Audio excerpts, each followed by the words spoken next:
When the US goes to war, it's not just the Army and Navy that gets mobilized. How has the CIA been used as a secretive military force? Welcome to the Henry A. Wallace National Security Forum. I'm Sonali Kolhatkar. The CIA began as a spy agency after World War II, when it became clear that new threats like the Soviet Union required a more robust intelligence gathering operation. But it didn't stop there. Soon the CIA was planning and executing military operations without proper congressional oversight and transparency. That continues through to today, as presidents of both parties have turned to the CIA to handle missions far away from public view. Joining me to discuss this is William Blum, a former State Department official, an author and historian. He is the author of America's Deadliest Export: Democracy, the Truth About U.S. Foreign Policy and Everything Else, as well as Killing Hope, a history of U.S. military and CIA interventions since World War II. Welcome to the program, William Blum. Hi. Well, first, let's get into the history of the CIA and how it was that the blurring of lines between an intelligence gathering agency and a military agency began. What happened in U.S. history to sort of expand the CIA's scope beyond simply intelligence gathering? Well, following the end of the Second World War, there was a worldwide rising expectations movement.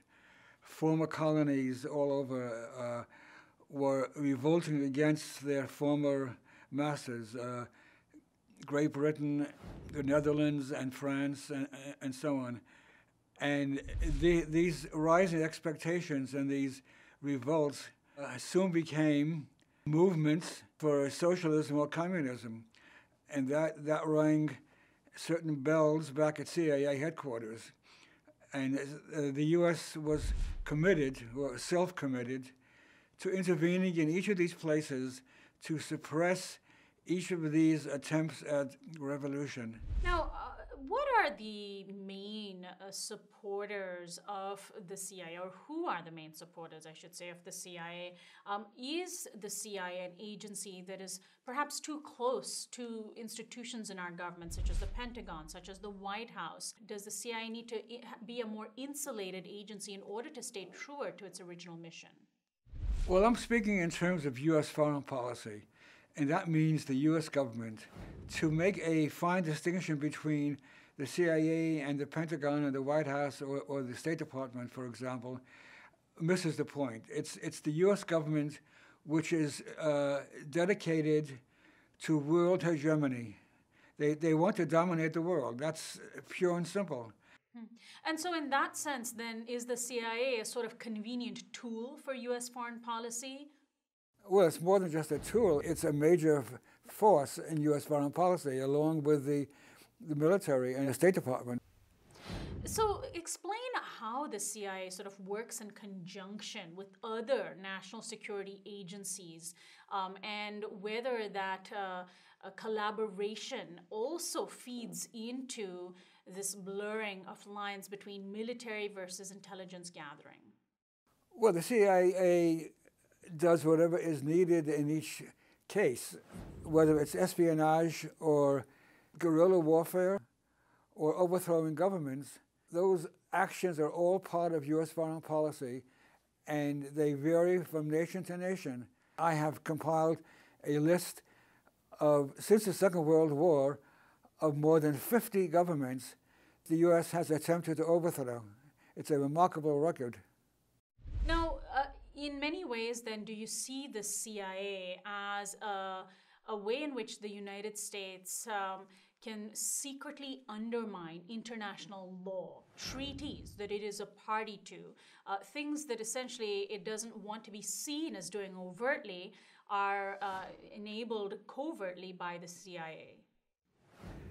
Yes, that's one of its major functions.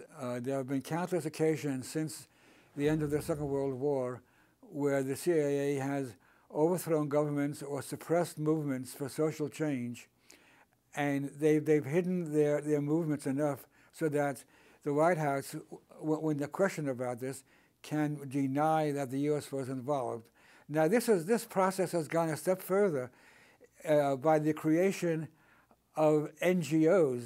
The best example of this is the National Endowment for Democracy, or NED. That was created in the early 1980s, and it's been involved in the suppression of movements or overthrow of governments all over the world for decades now, all while posing as a private organization, although it's fully funded by Congress. So there's no question that it's a government organization, and yet it passes itself off as a private organization, and that makes it much more acceptable to people all over the world.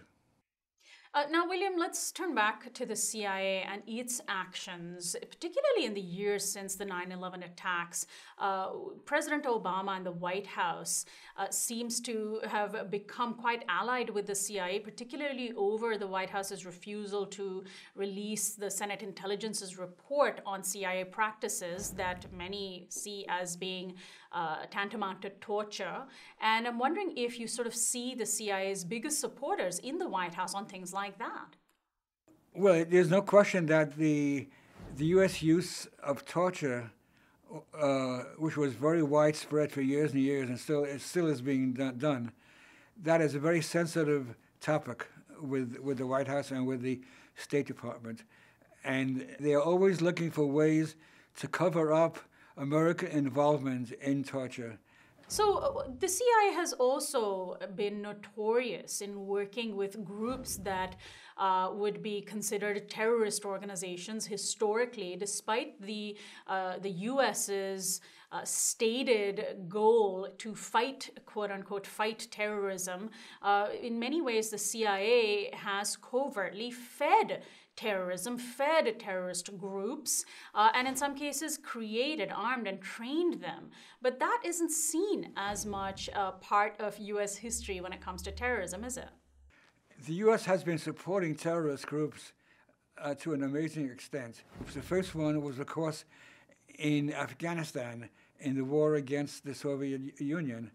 They supported the Al-Qaeda groups. In fact, the Al-Qaeda groups came out of that U.S. intervention. It's an amazing revelation, I think, that the U.S. government, with all its talk about the war on terror, has fought on the same side as Al-Qaeda and its offsprings again and again in the past 20 years or so. They're attempting their best to overthrow the government of Syria, which is the last remaining secular government in the Middle East. In fact, the U.S. has overthrown all the secular governments in the Middle East. That's why you have the ISIS group. They would never have come into being if it wasn't for the overthrow of these secular governments. It's been a great crime against humanity, what the U.S. has done in the past 20 years in the Middle East.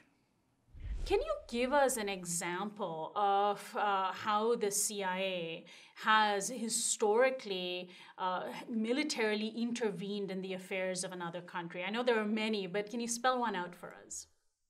Well, okay, the first two attempts to overthrow governments following the Second World War were Guatemala in 1954 and Iran in 1953.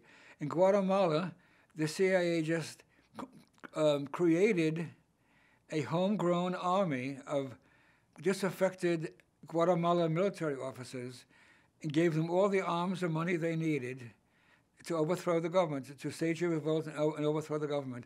And at the same time, the CIA propaganda machine was in full gear, spreading rumors which actually frightened the existing government into thinking that there was no hope at all, and they left.